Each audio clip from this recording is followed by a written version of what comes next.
যখনই আমি ঘুরতে যাই তখনই আমার মনে অনেক শান্তি পাই। আলহামদুলিল্লাহ ভাই, ঘোরার মজা অনেকটা। হ্যালো, আসসালামু আলাইকুম বন্ধুরা, কেমন আছো তোমরা সবাই? আশা তো করতেছি ভালোই আছো। আমিও আল্লাহর অশেষ রহমতে অনেক ভালো আছি। আর আজকে আমরা আসছি মোহনপুর পর্যটন লিমিটেড, যে জায়গার মধ্যে ঢুহনের লাগবে 100 টাকা করে জনপ্রতি। আর এই জায়গাটা হইতাছে চাঁদপুর উত্তর মতলব এরিয়াত।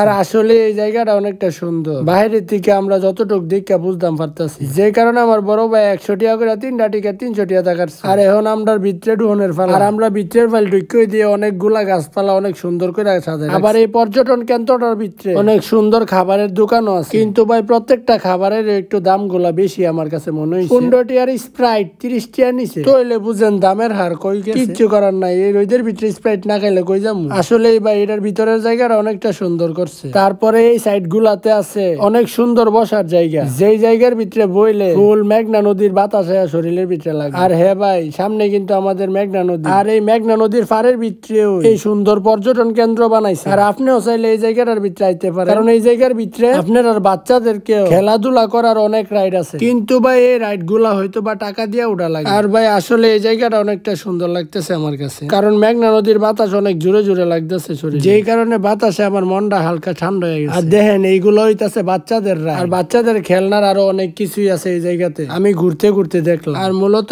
এটা হইতাছে রেস্টুরেন্ট। এই পার্কে মানুষ কম থাকার কারণে এই রেস্টুরেন্টটা এই মুহূর্তে বন্ধ আছে হয়তোবা। আর মানুষ কম থাকারও একটা কারণ আছে, আর কারণটা হইতাছে এই জায়গাতে প্রচন্ড পরিমাণে রোদ উঠা রয়েছে, যে কারণে মানুষ এই জায়গার মধ্যে বিকালে আর সন্ধ্যার সময় অনেক বেশি মানুষ হয়। আসলে ভাই এই জায়গাটা অনেকটা সুন্দর, আমার কাছে অনেকটা ভালো লাগছে। অনেকটা তো ঘুরলাম পার্কের মধ্যে, আর এখন পার্কের থেকে বাইর হনের লাগে ওই রওনা দিছি। আর আপনারা পুরাটা বিষয় বুঝছেন, আর বুঝলে ধন্যবাদ। আল্লাহ হাফেজ।